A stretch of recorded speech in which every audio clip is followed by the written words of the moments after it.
the mother and Sri Aurobindo at different places have made some very interesting observations about the entire evolutionary journey of Earth. And specifically, the mother says when the supramental force manifests, as it is manifesting, this is after the manifestation. She said the first ones to respond will be flowers and plants and animals. And then she says, and also some very simple human beings.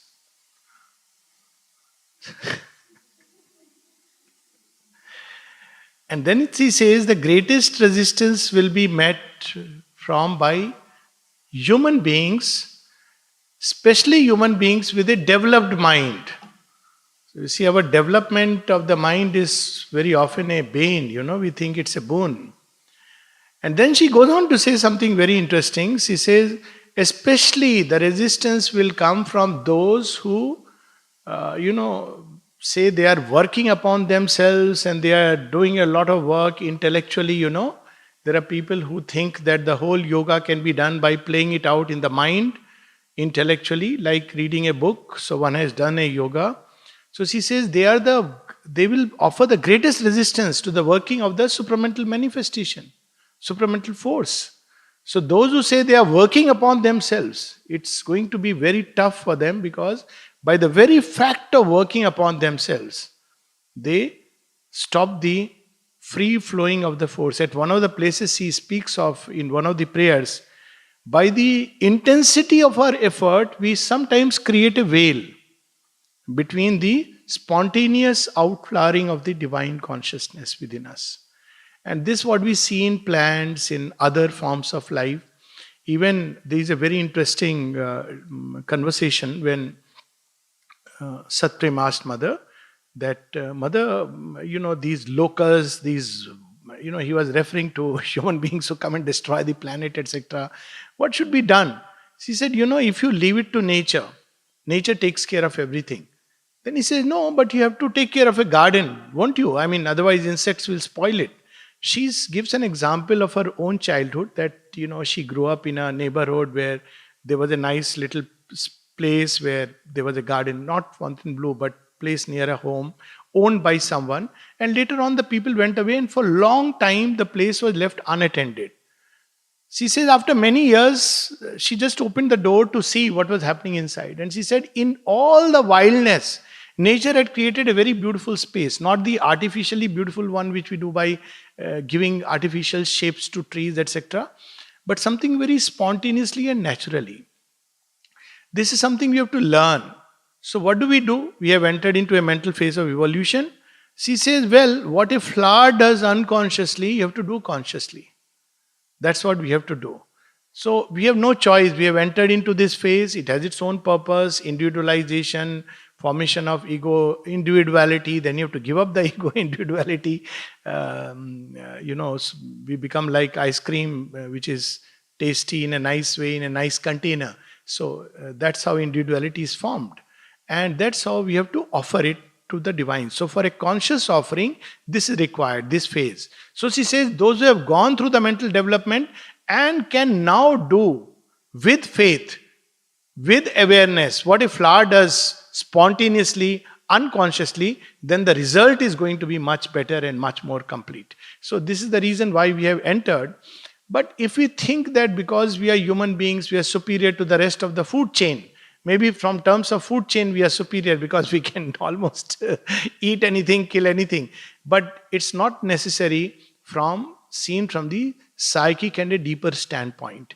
In one of the evening talks, when Sri Aurobindo is asked by a disciple about the superiority of human beings, Sri Aurobindo says, who told you that human beings are superior? He said, yes, but that's what is said everywhere. He said, no, look at the animal life. And there's a nice story in the Upanishads about it. Now, one of the stories is that, all the animals, they once go to Lord Brahma and they say, why have you made man the king? What does he have? He doesn't have the swiftness of the tiger or the deer. He doesn't have the strength of the lion.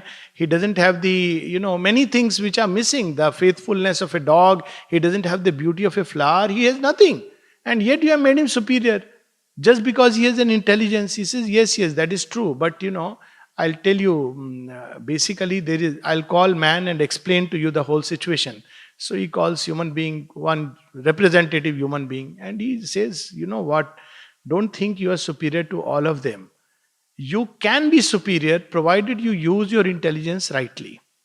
So man is happy and goes away, and then he tells all the animal kind, look, if he uses it rightly, he'll be superior. But if he doesn't, he'll be worse than you guys. So they also go away satisfied. Which is so true. The Gita speaks of this in another way. Vyavsayitmak buddhi, that the intelligence should be upturned and inturned. But in most of us, it is outturned and downturned. So, what better example than flowers, which spontaneously turn toward the light? It's amazing how they find their way. They figure out a way. They teach us yoga spontaneously. Rivers, flowers, they teach us, plants, they teach us yoga in a very natural way. So, what does a river do? So, river knows that where it's coming from and where it has to go. That's all it needs to know. It doesn't need to know the path. Path will come as it goes. We want to know the path. We don't want to know where do we come from, which is what gives us strength and force. Like a nation must know what are its roots. Similarly, humanity must know what are its roots.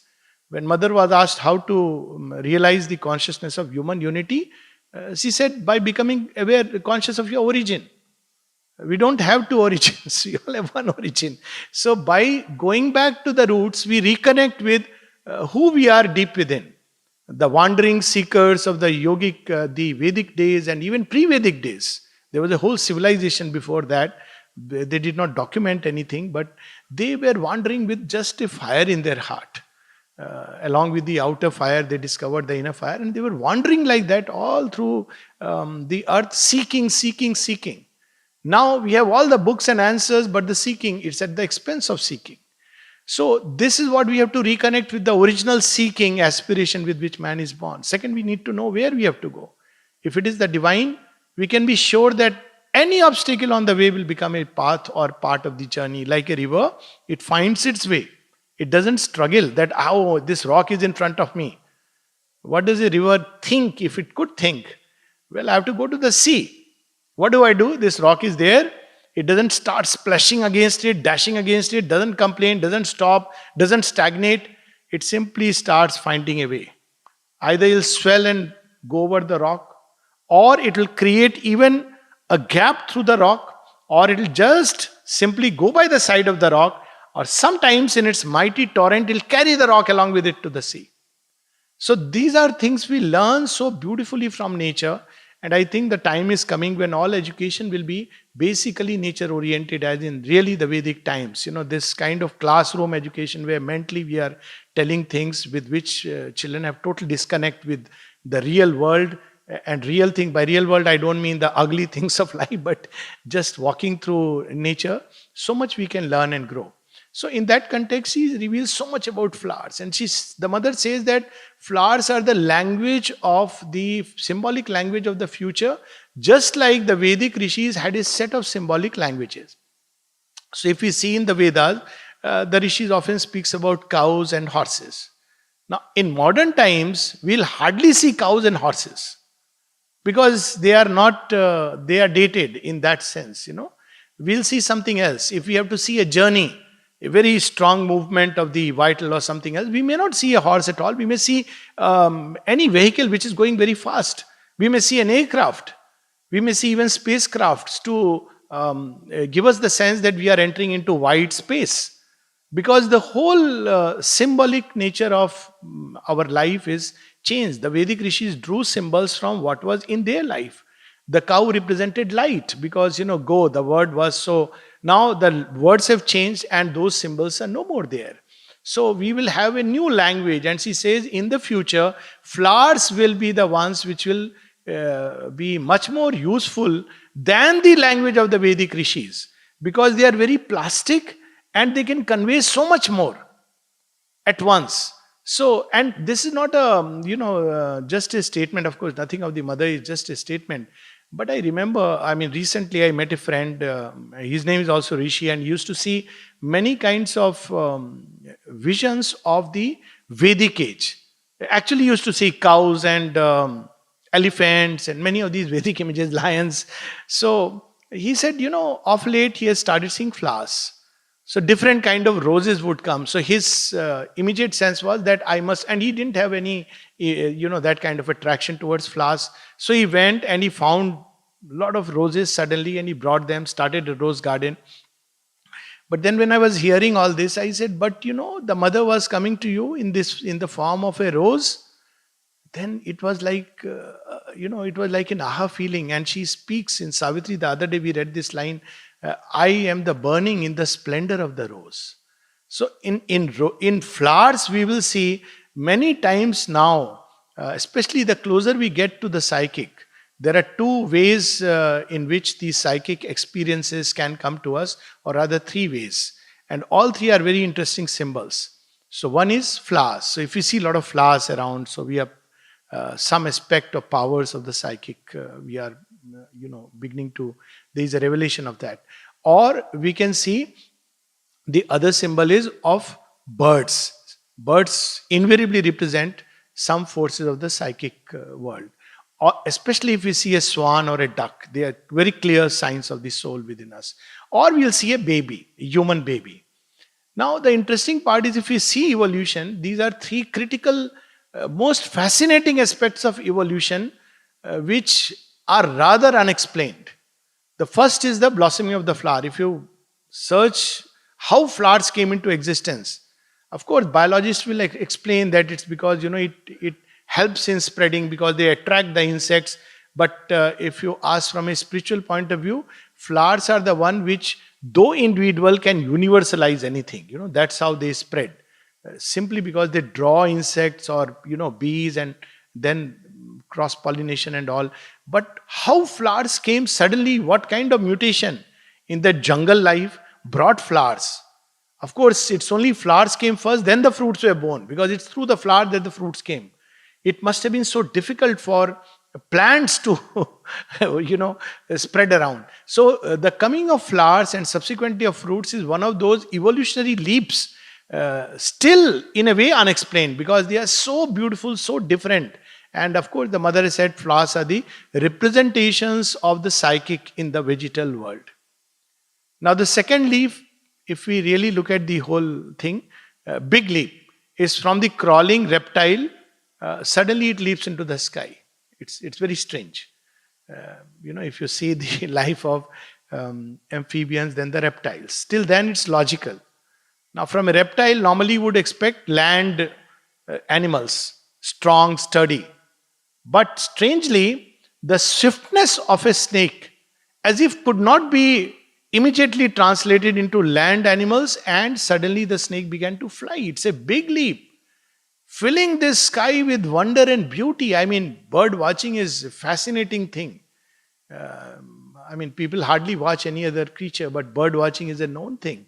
Because birds, again, they represent the psychic aspect in the animal world, just as the flowers represent the psychic element in the vegetal world. And the third is, of course, the human baby with countless possibility. It's a leap. And, through us, there'll be the greatest of leap, which is in the offing, already happening, the leap from man to Superman. So these flowers, and she had such a fascinating, there's so many stories and interactions, and the mother would say you can construct a whole language through flowers. And many of us must be aware she used to play games, and when people will come, the children, and then children means grown-up children, we are all her children. So she would play with flowers and give them flowers to arrange, and then she would reveal the names and the significance. And then she says this is because flowers are so receptive that you can transmit the force much more readily and easily through a flower. This is knowledge which India always had. That's why you see flowers used everywhere in decoration, in plenty of things.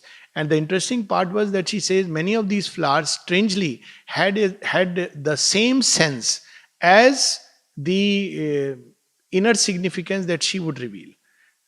Like that famous Tulsi leaf is devotion. Now it is said in India that you can't worship Vishnu or now it is with everybody, but you can't worship Vishnu or Krishna without the Tulsi leaf.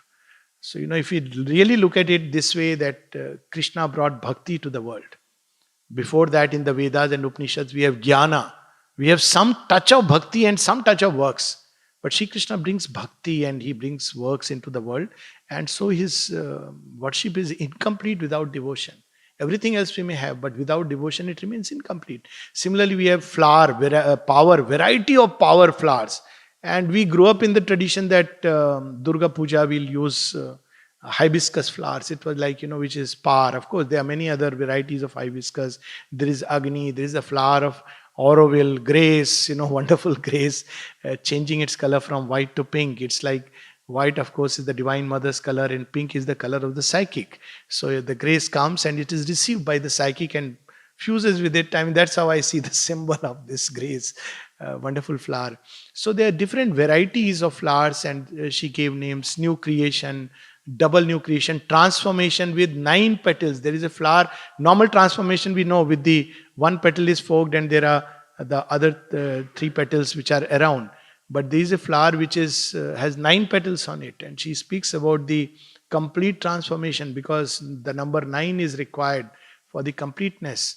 And of course, the flower of divine love, and so many flowers she would name. She was asked, how do you name the flowers? Then there is a flower called purity. There is one called divine purity. Purity for human beings is understandable. Purity means to be completely under the divine influence. So she named a flower divine purity. Then she was asked to explain, what does divine purity mean? She says, when the divine is completely under his influence, because he is otherwise identified with the whole creation. So it's very interesting, her conversations with the flowers. There is another one which is a variety of rose, a very tender looking, small, a pinkish rose. Otherwise, roses are generally love for the divine, and this one, she said, tender feelings for the divine. It reminded me of something very interesting, that we go to the divine, we are all the time asking, pulling. Once in a while we should think, okay, his divine is fine, but especially when embodied divine, what she must be going through. I remember an incident when mother is standing for a long time giving blessings and her feet would get swollen. So Champaklalji once told her, mother, why don't you rest a little? And the mother said, but I have come here for this. I have not come here to rest and have what a inspiration and example for all of us. Even when she would fall sick, she would just continue giving herself. Till one day Sri Aurobindo had to tell her that no, you need to take rest. And he had to send a word that mother is not going to see people for some time. Few times when Sri Aurobindo had to put literally his foot down and stop. So this kind of thing, so this tender feeling for the divines, he said, I'm going to take it with me to my super heaven out there. Such a beauty is not found even there.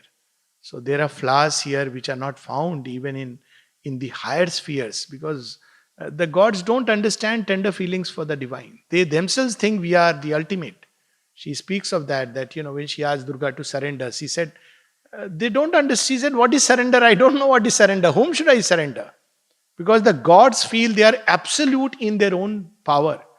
And when they are revealed that there is something as the supreme, beyond from which all of you have come and are aspects, then they discover something new. But human beings know it. We know it because we are burdened with all the cares that we have to constantly, we are reminded. Humility is a lesson which is seldom learned, but every life experience comes to teach us that. To be a little less arrogant and to be humble. So there is so much we can learn. Another example which I take, from flowers and the garden is, when we go to a garden, we often talk about unity and unity in diversity. It's very interesting that while, we can have gardens, there are gardens like that where there is only one kind of flower. But a much richer and beautiful garden is where there are different kinds of flowers, which are, even when you have one variety, there are different colors which are blooming together. And often this is a question which I ask to some people that, imagine a garden and think about something without which a garden is incomplete. So people often speak of rose or they speak of this or that. But a garden is incomplete without the grass. Now, grass, the name mother is given to grass, very interesting. Humility. Without humility, it's very interesting. If you have humility, then the qualities appear as abhushan, gehna, ornaments upon a human being.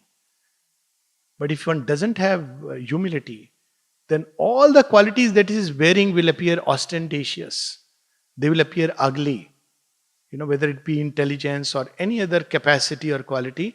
But with humility, everything appears such a beautiful ornament. So without a grass, as if it does nothing. It has no, I mean, of course it can bear flowers, but by and large we see it just as something green, like a green carpet. It's ready to give itself to all the plants, supports all the plants. And yet without grass on which we walk, we can't imagine a garden. I mean, I'm not talking of rare examples where people have made rock gardens and all that, but grass is so indispensable. So there's so much we can gain, and these flowers are very conscious. He says even they can feel sometimes jealousies. Can you imagine flower feeling jealous? I mean, I'm sure coming in contact with human beings like animals have learned to flatter. So, dogs have excellent qualities, faithfulness, loyalty, but now they've learned flattery, which makes it very, they know that this guy, this is how I can please. But flowers, she gives an example of holding a rose in a hand, and the mother was attending to someone else, and she thought, oh, if she could keep it somewhere, or she looked at another flower and she felt, oh, this is so beautiful, and instantly a thorn from the rose pricked her, and she said, oh my God, it's so conscious. She would converse with the flowers and talk to them. She would converse with animals. When one of the panther, there was a male and a female panther in a zoo, and the male panther would, it was a beauty, and they wouldn't normally come out when there's a lot of crowd. So when mother went to see, they were little hiding behind and not coming out. So she started sending messages. You're such a beauty, and you're not sharing your beauty with the world. Why don't you come out? You look so good. And then one of them comes out, peeps, and turns towards her. Then she kept giving these thought messages, and slowly comes out and stretches, and she says, what a beauty. So, we have lost this ability to communicate with nature, with creation, because this ability comes from a part that we have within us, but we don't find it, and that's the psychic. Psychic is one thing which can universalize us. That's the only door through which even unity can be created in the true way. It cannot be created through mental adjustment, accommodation, and all that thing, but through the psychic door, we spontaneously enter into the spirit of universality. We know that each thing has its own place, and in nature, we see a very fine balance like that. So, when we speak about flowers, there is a very beautiful passage which is what the title is supposed to read, that passage, be like a flower, and it's very inspiring. Really it's very, very inspiring. When I had read it for the first time, I thought this is what a human being should be.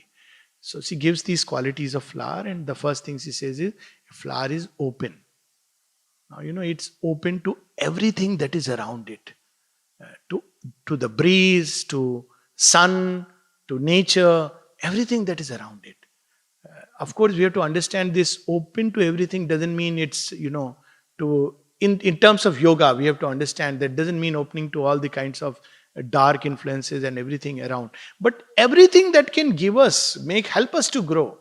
In the Rig Vedas, this famous thing that let noble thoughts come to us from all sides. So wherever there is beauty, wherever there is light, wherever there is the vivifying breath of life, wherever one observes something beautiful, maybe it in the babble of a child. Children can teach us so many things which we have forgotten.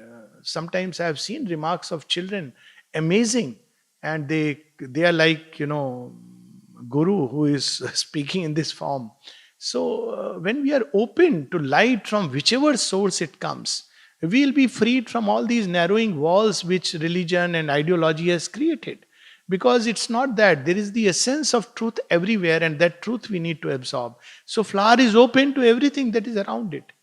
But at the same time, we see in flower that there is one thing, when it tends to shrivel, When we throw smoke on it, it instinctively knows this is not good. So you see a flower, it tends to shrivel.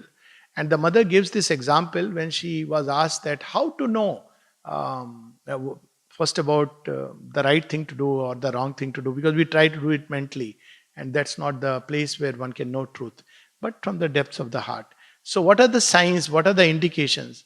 She said, every time you do a deed which is selfish, when you are turned upon yourself, we don't need to bring in heaven, hell, and all those things. She says, you shrivel up. And then she gives the example of a flower. When you throw smoke on it, it shrivels up. And when we shrivel us up, we lose the delight of existence. Because we are closed, too closed, very narrow. Even when the divine grace is pouring in, we turn upside down and start complaining even about the divine. Because we have shriveled up. And if you really see, all unhappiness has at its root this shriveling up, this narrowness, ego, acute egoism. She defined depression as acute egoism. Because, I am thinking only of myself. Nobody understands me, nobody loves me, nobody cares for me. Have you tried to understand others? Have you tried to care for others? Have you tried to give something to others? And it's so practical. Even doctors nowadays, they tell when a person is depressed, they say, keep a pet because you'll be bound to love. Or, tree. I have myself given this advice, and this is such a beautiful advice. If you have trees around or plants around, you can converse with them. We don't need, of course, best is to converse with the divine. But if we don't have an access, very often people feel very lonely. I don't know why people feel lonely. The whole world is there to converse. Speak to a tree and it will take away all the worries. There was a little story that when somebody was entering the home from an office, he stood by the side of the tree, and then after a few minutes he went inside. So his friend asked who saw this, what were you doing? He said, I was conversing with the tree. He said, what? He said, all my worries and anxieties of the day I was just hanging on. Oh, the tree takes away? He says, yes. The next day morning when I go out, it has already absorbed them. This was another kind of knowledge which existed. There is a tree called neem tree. So when in India we used to have these pox and other things as a child, so it was advised that take bath in neem water because it has purifying property. That's how we were told. So, and I myself taken when I had pox, neem water bath. And it was also told that when you are going traveling, you can rest below a neem tree, but don't rest below a tamarind tree. These were things which, what is the name mother has given to the neem tree? I think some of us would be aware. Spiritual atmosphere. So basically, if you look at it, the symbol, leave aside whether neem has those properties or not, but how a deep knowledge has been preserved simply by in the form of symbols. So, you grow through these stages. First is when you accept these symbols just, because you have grown up in that. Then you are an intelligent man studying medicine, you discard all this. This is all bogus knowledge, superstition. Then when you grow a little more, you start understanding the deep truth behind all these symbols. So it's a beautiful symbol. And so neem tree is spiritual atmosphere. Who knows what properties it has? We have never explored. Like she spoke of the cherry blossom, that in you are the remedies for the diseases of the spring. So there is a whole world out there. There is a whole branch of Ayurveda, which, people talk about flower remedy, Bach's flower remedy. And of course, now we have, Dr. Vandana has also done a lot of work on flowers, mother's flowers, and we have also mother's flower therapy. But something interesting, that the flower remedies did not start with Bach. The flower remedies are mentioned in the Ayurveda, and it is called as Pushpa Ayurveda. It's a whole branch of Ayurveda where the treatment is through flowers. They had their own way of extracting the essence. Even she would say that they can give energy. She speaks about Madame Theon and how she will hold a flower, and within few minutes she could draw the energy. With mother, it was very interesting. She would say that there was a lady who would come to give flowers, and she would tell mother that, I don't know, I carry fresh flowers, but by the time they come to you, they get wilted. So she was complaining to mother, and mother just smiled. She said she doesn't realize that it's because her own consciousness is all the time she's complaining. So poor flowers have to take the brunt. On the other hand, she gives example where people have offered a flower And even when they were wilting, they suddenly bloomed. One particular example is of rose, a bud, very hard bud. And she just took in a hand and caressed it. Oh, you're so nice. That's it. And she turned for something else and it started blooming, petal after petal. They're so receptive. That's why she would use them for blessing packets. But there again, she says the dried up flowers have to be used, not flowers which have got rotten. They have to be returned back to nature. But dried up flowers can retain the force for a long time, very long time, depending on the person. That was the way she used. All the blessing packets that we find in the ashram are all the flowers that have been offered to her. Some of them which she had touched during her physical sojourn. So, all of them are there. So it's open and that's why it's so receptive. They can very easily, one can transmit messages through flowers. She has said you can even transmit to others. And the age-old practice of giving a flower to a girl and saying, would you share your life with me, probably carried that meaning, because rose is the flower of love, spontaneously. Though it should be love for the divine, but nevertheless, for most human beings, it's the other human being who appears divine till they realize that this flower I thought as the divine has thorns in it. So probably, so roses are very interesting symbol, so much beautiful, but they have thorns. Of course, these thorns are necessary, otherwise they will be eaten away. Given their beauty, they'll be destroyed.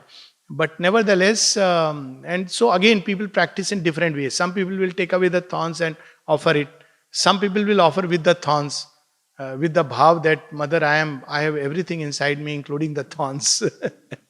You take care of it. So it depends on the attitude with which you approach. So it is open to the whole creation. Everything that is beautiful, everything that is luminous, everything that is vivifying, it takes within. And what does it do with everything? That is the second part of the flower. She says it is frank. Frank means what it has inside, it gives to the world. It takes in. Flower is an alchemist. It absorbs raw ingredients. What? Mud from the earth, soil. It takes in sun, it takes in water, wind, everything that all of us take. But what does the flower turn it into? Into beauty, radiating beauty, into splendor, into fragrance. It's through the fragrance that she would often give the name to the flower, through the fragrance. And it's a known thing that sometimes people feel Sri Aurobindo's presence by the fragrance of lotus. Sri Aurobindo's body had a subtle fragrance of lotus. Those who were near him would say that his body had the fragrance of a lotus. Sometimes people will experience the mother's presence simply because they are having the fragrance of jasmine. So they know that she is there.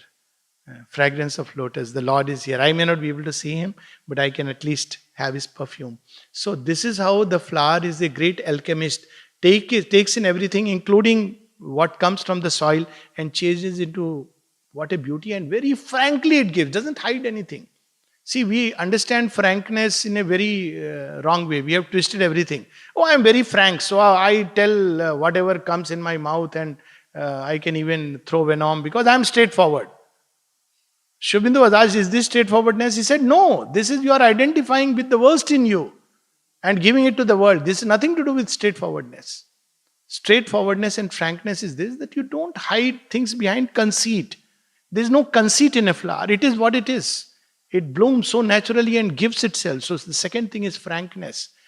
With the divine, we must be frank, just as we should be open to the divine. Not having the image of a sadhu bacha, and people sometimes when they go to mother, they wear very nice dresses and all. It's all right, good thing to wear nice dresses. But it's also important that inside I should be also just in a state of offering. Not that the nice dress should not be that, look how nice I am. When people ask mother that, mother, what should we give you? We feel very bad when bad thoughts come to us in your presence. So she said, what's wrong with it? Because it means they have come to be changed. Offer them to me. What will I do with all your holiness and goodness? But if you offer these things, I'll change it, because she is the supreme alchemist. The spirit's alchemist energy is hers. So second thing is it's frank. And the third thing she says it's equal. So the flower doesn't differentiate. Oh, this man is a big man. I must reserve my best fragrance for this guy. We do as human beings. VVIP culture. Everywhere. Oh, this person, yes. If somebody walks in a very ordinary dress, we'll think twice even before letting him in. There was a very funny incident about it. Our ashram playground, you must be knowing how strict they are with passes and all kinds of things. So once when Indira Gandhi had come and, you'd see that famous picture in the playground. Kamraj, he had really some kind of devotion for mother. So once he was walking in, typical lungi and all this, that's how people wear here, and it's magnificent. Lungi is something wonderful. So in lungi, he was trying to walk in, and somebody stopped him on the way. Lungi and gamcha. He said, "Pass." And now he had never heard because he was close to mother. He almost became the Prime Minister of India. Pass. So he doesn't know what is pass. So he had never heard. Nobody had asked him. So he was quite perplexed till somebody else took him. No, no, no. Let him come. But that was not because he was a VIP, because he was a child. He was little like a devotee. We don't know that side of, many of these people. But otherwise, there were people, another, big man, whom she would let him wait and spend time with the child. So freely she was giving. It was not based on any outer distinctions. It was based on something within us, something very intrinsic. And that intrinsic is the person open, receptive, or is he just coming for the sake of it? It is this. So flower gives to all. It doesn't question when we go near, what are you going to do with me? If you ask him what you want, certainly the flower will have his own probably wishes. And I fancy, there was a famous poem long back in Hindi that I had read of a famous poet, Makhanlal Chaturvedi, and the flower says, I don't want to be in the, juda of a lady. I don't want to be a decorative piece. What do I want? The road through which the great warriors go to sacrifice their body at the altar of the Divine Mother, safeguarding the interest and safety of others. I want to be strewn in their path so that I can walk on them. Of course, now if you ask, probably I'm sure a more developed flower will say, I just want to be at the feet of the divine. That is its ultimate thing. There also we are very interesting, people offer flowers. But sometimes when you look at flowers, and there's an incidence like that, where you look at flowers and you think they are anyways offering themselves to the divine. Why do we want to plug them and, put them? Both attitudes have their own beauty. That one wants to take them and take it to the mother's feet. Another attitude is that they can just be where they are, and it's wonderful. So both things can be. In one of the centers in India, Ratlam, I saw this. They have flowers, and instead of saying don't pluck, don't do this, there is time when flowers respond very well. So they have simply written one sentence.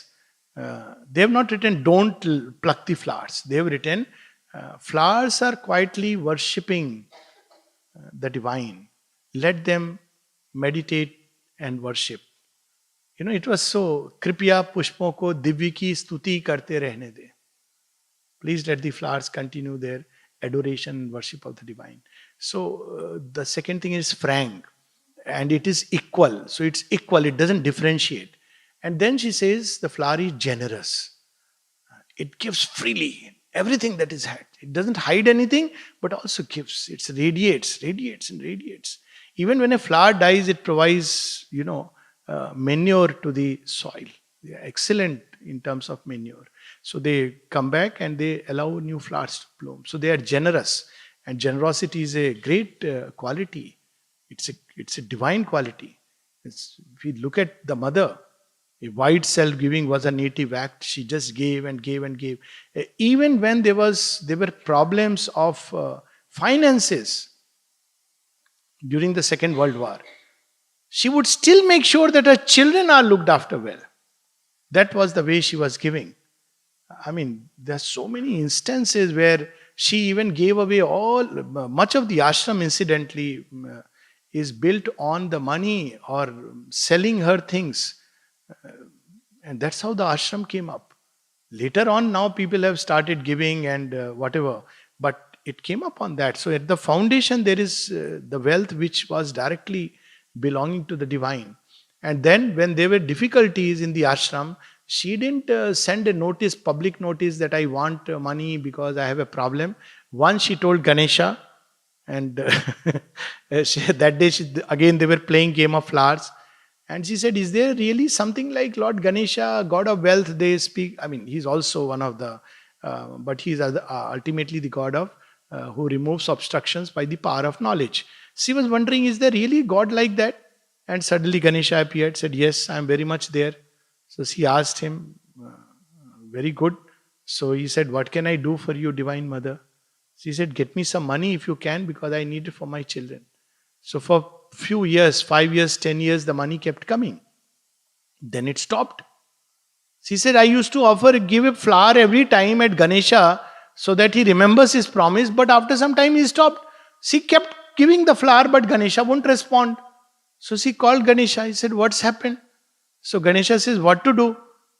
My influence is only in India. Outside, nobody knows me. They are not receptive. I enter their pocket, they don't want to give money. So what do I do? So say, okay, not your fault. You can, How she would play with these, Another instance where Narayana, somebody gave her for her, they were not statues. You see, we think of these things as non-living, living God symbols. We have messed up brains. But for her, everything was living, conscious, as a representative of the divine. So when Narayana came, she had kept Ganesha by her side on few napkins. Now Narayana comes, he wants to keep him also by the side. But Narayana is a great god. He doesn't like, in the temple, Ganesha will be by the side. Narayana will be dominating.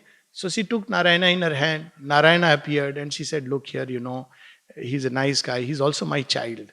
You please, stay in harmony and peace. So after telling him, she kept Narayana. Then she told Ganesh, be good friends. Because jealousy is known even among the gods. So, Shivamdar speaks of it in Savitri. Jealousies and battles of the gods. It's rival rights, rival ideals when there is a fight. So the third quality is, the fourth one is generosity. So we should give ourselves freely. But give means what? Not thoughtlessly. We should give to the divine in man, divine in creation. Once somebody was in the line for meeting Nolnida, and he had this thing that I'll bow only before mother. I'll not bow, and Shurbindo. I'll not bow before anyone, which is very beautiful. I mean, then, but doesn't know what to do. If you stand before Nolnida, just do this pranam. It doesn't look very nice also. Everybody is bowing. So he went and as he stood before Nolnida, when his turn came, Nolnida suddenly stood up from the chair. And he said, you can bow down to the mother and Shorbindo's presence in me.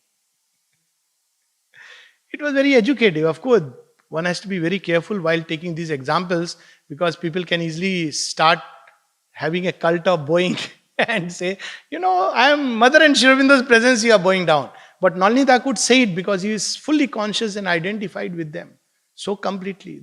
So this thing about worshipping the divine in whole creation.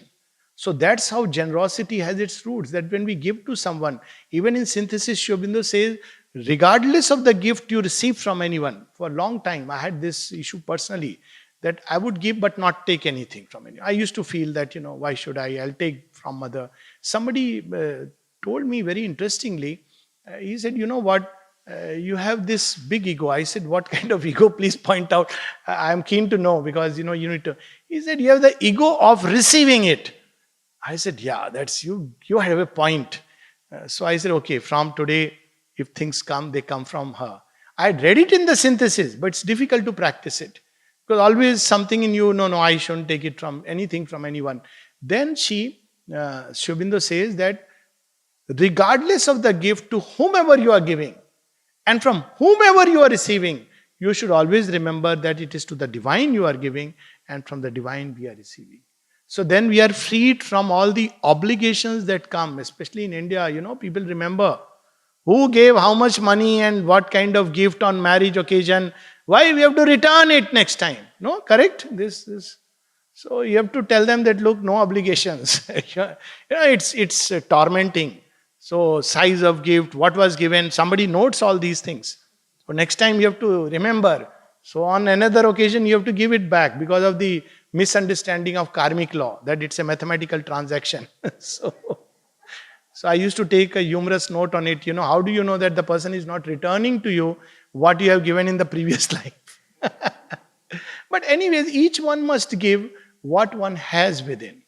So that also is there. Those who are in materially dependent on us, we need to give them financial things because that's what they need, that charity. So we can give it this level. Then those who are a student, this thing we have to give that kind of knowledge to illumine the intellect. Those who are seekers, the spiritual awakening, the aspiration, this is the greatest gift we can give. She says that the greatest gift we can give to a child is the gift of learning, and to seekers, the greatest gift is to give the gift of knowledge. What knowledge? That frees from ignorance. That's the original sense of the word vidya. It's defined as that knowledge which frees us from ignorance. So this is the greatest gift, and there's a whole hierarchy of things we can give materially, emotionally. Those who depend on us, emotional gifts can be there. Then of course we have one kind of gifts which are very dangerous is vital interchange, and I'm sure we all know about it. Meaningless gossip and all kinds of things people do together. They give and take, and it's very murky thing. Otherwise, these are the gifts we can give. Like a flower, we can be just generous. And then lastly, she mentions kind. And she says that what kind of kindness flower do? What do they give to this world? Tenderness, sweetness, light, fragrance. They express their kindness in this way. Kindness doesn't mean that I have to find somebody in distress and do something. Just to be, just to breathe divinity, just to be inspired by the divine presence within, just to look inside toward the divine, and it's the best gift, because just to be like a flower offered at the mother's feet spontaneously fills her life with sweetness and fragrance and light and beauty, and wherever we go, whatever we may be doing, it will be being kind to this creation. Because what does the creation suffer most from? It suffers from lack of joy, it suffers from lack of love, it suffers even from lack of true beauty. In nature we find it. It suffers from sweetness because humanity has become so rude. I mean, sometimes when you see two human beings talking, you feel that there are two stones and some mighty forces are throwing them at each other, clashing. Even clash should be like cymbals. You do this bhajan in a temple, harmonious. So when two people fight, it should be like, okay, your turn, in a sing-song way. Then the other person will reply equally in a sing-song way. You see, very soon fights will turn into something very beautiful. But very soon we don't throw stones, it's true. But we throw something much worse, and that is speech. And in such a harsh way and mother goes on to say that speaking slander, and when we use very crude, vulgar language, she says it's like committing spiritual suicide. So you look at flowers and they are so kind. Doesn't matter how we treat them, they'll always be kind. They will not respond with, the rose will not say, okay, come near me and I am going to tell you what my thorn can do to you. You may accidentally hold it, but it will give only beauty, it will give only joy, it will give only the sweetness of its fragrance. So I think that's it. Let me just read that whole paragraph. It's so beautiful. Thanks to now WhatsApp, everything can be here. And this first message long back I had put on my WhatsApp thing. Be like a flower. Be like a flower. One must try to become like a flower. Open, frank, equal, generous, and kind. Do you know what it means? A flower is open to all that surrounds it. Nature, light, the rays of the sun, the wind, etc. It exerts a spontaneous influence on all that is around it. It radiates a joy and a beauty, spontaneously, not something which has to be done mechanically. There is a very interesting chapter in the Life Divine, in Synthesis of Yoga. The works of love. Even love is an action, it's a sacrifice. Just to love creation, we are doing divine work. We don't have to give big lectures and do the, just be that, and it's so wonderful.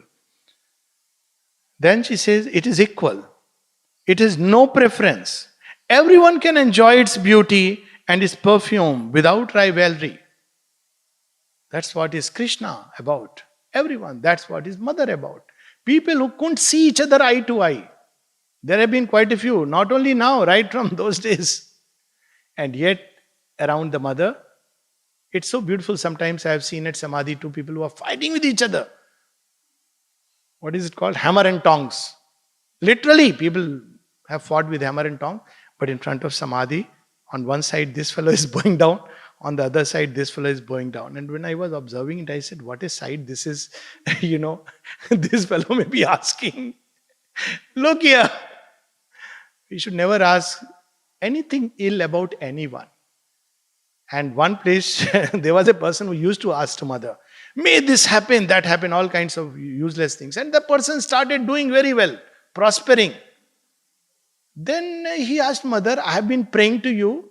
She said, what do you think that, Sri Aurobindo says that priest, anathema, when he curses somebody. So she said, if you put somebody's consciousness in contact with me, what is going to happen? Health will improve. Everything will improve. You may be doing out of whatever, but you have brought his consciousness in contact with me. I don't punish anyone. She has said that the Divine Mother never punishes, never condemns. She never judges. She just gives and gives and gives. So this is the second thing it radiates. Then it is frank. It hides nothing of its beauty and lets it flow frankly out of itself. What is within, what is in its depths, it lets it come out so that everyone can see it. It doesn't say, no, this is something very sacred. I don't want to share this. It just shared spontaneously because let it go into the world. Nothing really belongs to us. This is one state of consciousness in which one can live and rise. It is equal. It has no preference. Everyone can enjoy its beauty and its perfume without rivalry. It is equal and the same for everybody. There is no difference or anything whatsoever. This is a sign of the bhakta of the Lord. When Amrita left his body, we know what kind of bhakti he had for Mother and Sri Aurobindo. And when he left his body, a lot of people, not only from ashram, the most ordinary workers came. They were so touched. And there is a line in the Gita, sign of a bhakta, nobody is agitated by him and he is agitated by nobody. He is agitated by nobody is easy to realize with some effort. But nobody is agitated by you. Is something exceptional because a bhakta carries that sweetness inside. So equal. Then generous, without reserve or restriction. How it gives the mysterious beauty and the very own perfume of nature. It sacrifices itself entirely for our pleasure. Even its life it sacrifices to express this beauty and the secret of the things gathered within itself. This is the great example that we have from Mother and Sri Aurobindo. When the Mother wrote that how he sacrificed himself, prepared all, achieved all. He sacrificed the realization in his own body so that everybody can share it. His being had grown too wide. That's how it goes in Savitri. His spirit, my spirit's liberty I ask for all. A lonely freedom could not satisfy his being that had grown one with every heart. So how they gave, it's amazing, Mother's Day, morning 4 o'clock going on till night 2 o'clock. How did she manage? And constantly all the programs she was just giving. The donkey, the animal, the plants, the vegetables, material nature, gods, titans, asuras, leave aside human beings, of course. All this she was constantly giving without asking anything. Once in a while somebody would come with the urge that I want to give myself. And she would be so happy. Here is someone who wants to give himself to the divine. There are such human beings upon earth. And then kind. It has such a tenderness. It is so sweet, so close to us, so loving. Its presence fills us with joy. It is always cheerful and happy. This is the sign. Want to get rid of depression? Just give. Give to creation with the divine present in the creation. One will always be happy because this brings us out of our stifling, narrow state And this giving fills us with joy and it fills everyone with joy. And then she says something very beautiful. Happy is he who can exchange his qualities with the real qualities of the flowers. Try to cultivate in yourself the refined qualities. So she has given a whole yoga in one single passage. To be like a flower, and I may add to be like a flower offered at the feet of the Divine Mother. Thank you so much.